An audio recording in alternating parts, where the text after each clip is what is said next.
This is Materia Mystica, a deep dive into the esoteric teachings of Rudolf Steiner and spiritual science. This series explores the evolution of consciousness, the invisible forces shaping our world, and the mystical foundations of human existence. Let's dive in. An old Cherokee tells his grandson, "A fight is going on inside me between two wolves. One is evil, anger, envy, greed, resentment. The other is good, joy, peace, love, compassion. The same fight is going on inside you." The grandson asks, "Which wolf will win?" The old Cherokee replies, "The one you feed." This classic parable hits deep.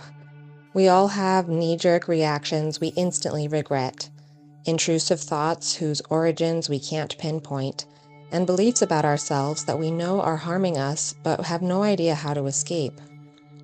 In his 1908 lecture, Rudolf Steiner describes how every thought we have connects to entities in the astral dimension through tentacle-like energy cords, and how these entities are in a constant battle for dominance. Upon encountering this in my studies, a flood of comprehension sparked everything that I have described herein. What this astral mechanic means for shadow work, collective consciousness, and the transformation we are undergoing in our world today. I will refer to thought forms, entities, demons, and beasts interchangeably, although the term demon and beast is specifically used when I'm referring to a negative entity or thought form. So the astral world is a non-physical realm of existence that overlaps physical reality. It is a layer or dimension that interacts with the material world, but is accessible through altered states such as dreams, meditation, clairvoyance, or astral projection. It is also directly tied to our astral body, which is the inner member of the human being that carries feelings, desires, impulses, and the capacity for sentience.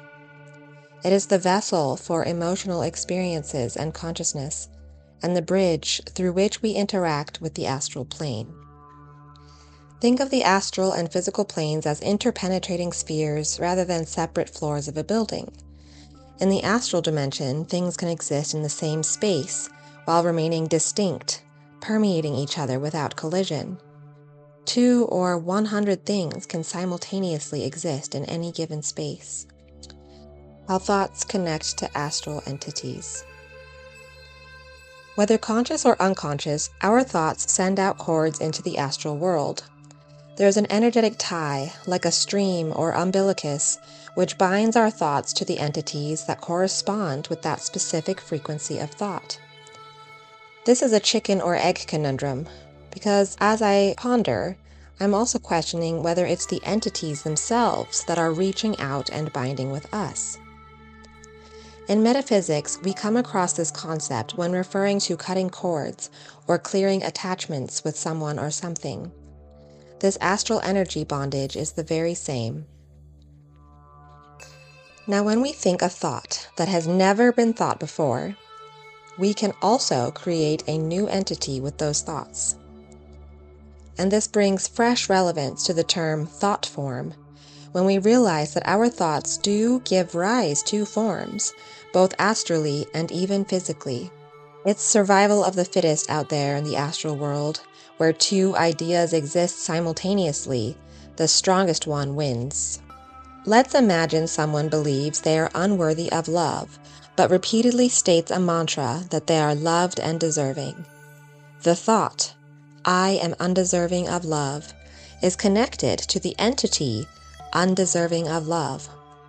One could even call it a demon that corresponds with this thought. And also, there's the entity of "I deserve love."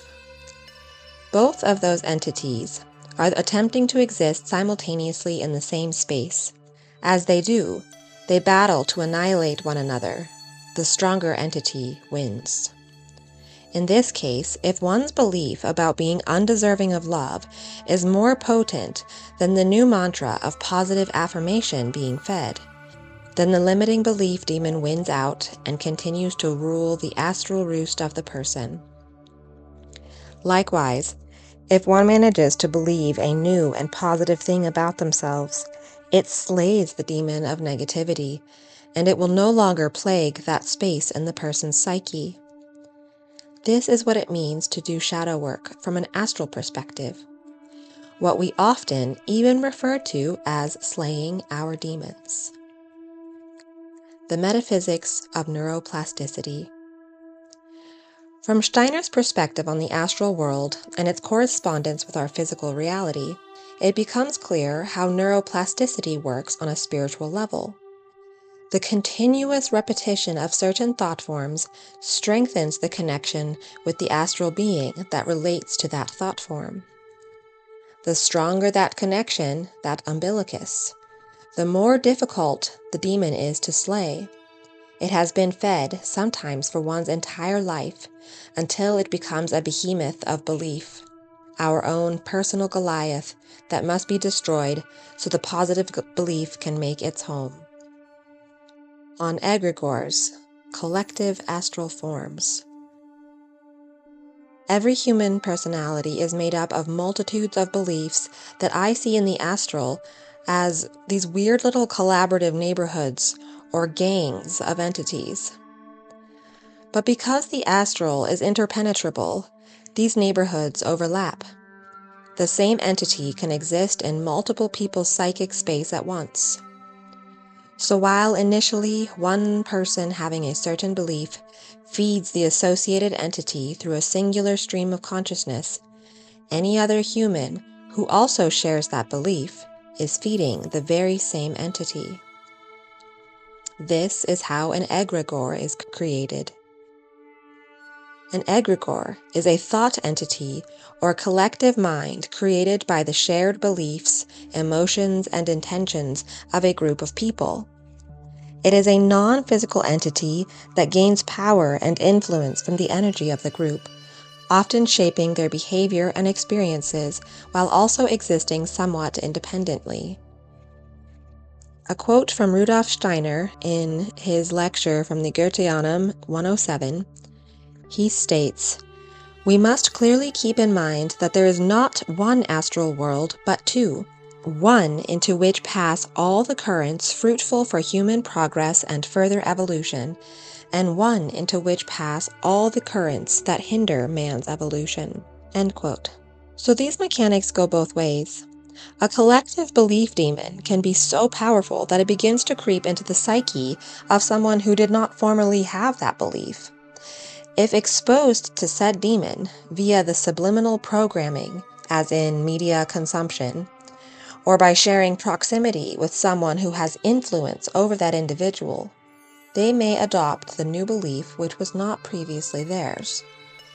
An example of this is when a clique of popular girls think that they have to starve themselves to be skinny and pretty. An innocent bystander girl witnesses this and takes on this narrative for herself. Thus, this egregore now has its claws in her. I also see this as astral fallout. The signature of these entities can linger like a particularly potent demon fart, cloud-like in certain areas on Earth, like a haunted house, or your average shopping mall, for example. Upon entering that wasteland of bad vibes, you can become astrally radiated by those negative thought forms. If you do not have a strong sense of self and spiritual boundaries, or if you fail to do an energetic clearing afterwards, this can lead to what we know as possessions. While a very real occurrence, demon possession and exorcism have been overly dramatized in media portrayal. But by now, it has hopefully become clear that we are all possessed to varying degrees. The good news is this can go positively as well. In high vibration environments such as places of prayer, love, and creativity, you can experience a lasting sense of healing and renewal just by entering those spaces. So while we casually refer to those as vibes, now we can let these phenomena broaden our understanding of the universal mechanics of metaphysics and consciousness. Media, propaganda, and demon food. The bridge to the astral world is traversed via the subconscious mind, which communicates in symbols, images, and sound frequencies. Every moment, these negative beliefs, aka thought forms, aka beasts, continue to be fed through carefully orchestrated propaganda and public rituals, such as Super Bowl performances, concerts, Olympic ceremonies, and yes, assassinations as well. Our lovely tyrannical overlords are savvy enough to the occult mechanics of consciousness. They know the media can be used to subliminally reinforce these thought demons, which supports their antichrist agendas. But that's a conversation for another time. When the collective continues to feed a certain belief for centuries with no foreseeable possibility of shifting towards another belief system, that beast becomes so gargantuan that it rules over all of those astral neighborhoods of people's psyches, like a mob boss gripping the collective and distorting their worldview. So the more we expose ourselves to media that is intended to feed these demons, particularly without conscious awareness and boundaries in place, the more we are participating in their anti-human agenda. For those of us who wish to no longer participate in these collective astral demon feasts, one does not simply slay them by focusing on them, but by focusing our attention on the creation of something that is loving, creative, and holy instead. The more we feed those life-affirming entities in the astral, the bigger they get and the better chance they have of obliterating the existence of the collective negative entities. Clearing the astral body. One way to become aware of our astral health is through our dreams. Because we perceive the astral in images and symbols, our dreams can reveal the state of our psyche and subconscious. They show us which entities are currently squatting in our astral neighborhoods. Becoming aware of our astral climate is the first step. But how do we consciously banish negative entities? The short answer is with prayer and spiritual self-development. For example, pray to Archangel Michael to help you overcome lower desires or fears. Collectively, the astral emanation of Michael is very strong, and he is eager to gallop through the astral alleyways, brandishing his sword and extinguishing the devilry.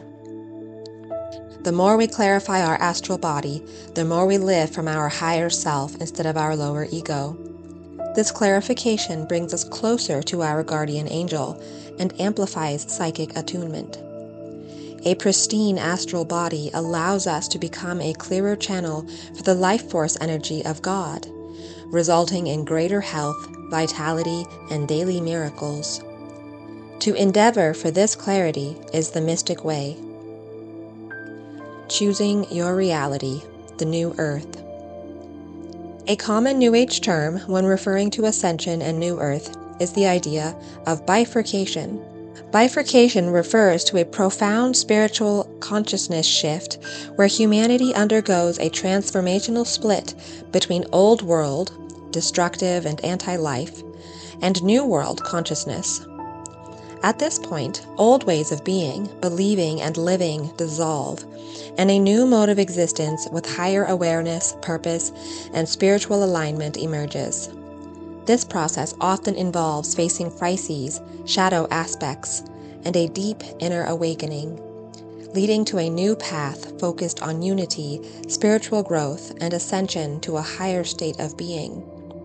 Bifurcation marks a pivotal evolutionary leap into a transformed reality or new earth paradigm. The astral process described here is how bifurcation is made possible. Two simultaneous worlds are existing, overlapped yet completely unrelated to one another. An entire earth can exist filled with a collective of humanity connected only with positive beings and beliefs in the astral. The very same physical earth, inhabited by a collective of humanity that continues to connect with and feed the Antichrist, anti-human beast, will live a completely different reality, almost to the point of not even being able to perceive or interact with people from the other world. Think of two people walking down the same street. One sees a beautiful butterfly, feels the sun on their skin, celebrating the beauty of life. The other doesn't even see the butterfly because they're grinding their teeth on this morning's argument with their spouse and cursing the first person who has been walking too slowly. The revolution we're ushering in is first and foremost a spiritual one. If you feel overwhelmed and helpless at the current state of affairs, you can and must do your part. Be the change you wish to see in the world.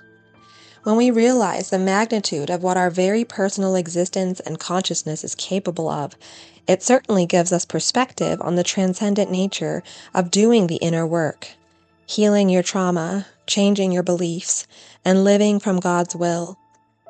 These dark forces are parasites that eat your soul in order to fuel this system of domination and evil that they try very hard to control us with. But it's all a magic trick. We cannot be controlled when we are in our light and when we awaken to what is being wielded against us.